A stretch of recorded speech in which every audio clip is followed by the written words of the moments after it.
Here's the thing. If it had been an isolated incident, I would have always given one of the boys the benefit of the doubt. But when shit was going on that in public, when they had just been arrested and there'd been the domestic incident at the hotel just weeks before she died, and then just the questionable bullshit. And yes, you can't convict somebody without convicting them. You can't say, well, we're never going to book this guy again until he goes to trial or something is proven. But once again, Vince stuck his nose in on that, and I think it should have been settled a long time before now. Yeah, And and and look, if it's what important. just if something was found out about it and that he was responsible, then no, he should have been booked. Now it's a moot point because he ain't never going to be booked again anyway, is what I'm trying to say. But if Right. something was done, then he should have. So something should have been done a long time before now. It wasn't like anyone wasn't there. It was the boys' hotel. He was the top star at that time. Bob Backlund was champion, but Jimmy Snuka had, in just a few months when he turned babyface, become the biggest star in that company by far, by far. And Yeah. a lot of people think that's one of the reasons why the fans turned against Bob Backlund was you finally had this other guy you really wanted to cheer. So all this is happening, and at the same time, again, you can't dispute it. There's plenty of newspaper articles and police reports. He beat this woman up at a hotel in Syracuse, I believe. And then the second incident happens and she's dead. And he has a history of being violent against women, and they still went with him for another. He was with the company for another 2 years after that, even after multiple problems.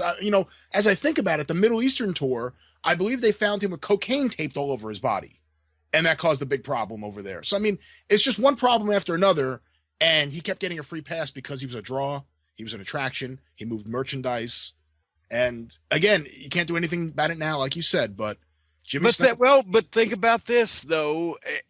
Karma kind of snatched him because that happened in 1983, and he was the biggest. He was the most popular star in the biggest promotion in the country. So he might not have been the biggest star in the business in terms of bigger than Flair or Andre or Dusty at the time. He was, he was certainly top five. And by 5 years later, what at that point wasn't he working bad ESPN tapings at the Showboat for Vern and pretty much gone?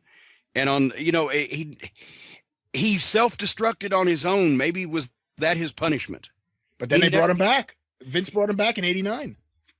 yeah, but he was never again. He never had another run after he was pretty much done by what 90, 91. He began the endless cycle of the Herb Abrams UWF type of things. He was a shell of his former self. He was not working anywhere regularly, and I would not think was pulling down big bucks at that point. And that was a pretty quick decline. Yeah, and again, though, he was also older than people realize because when he hit in '83, I think he was already 40 at that time, or closing in on 40. Well, He wasn't a young that's guy. true.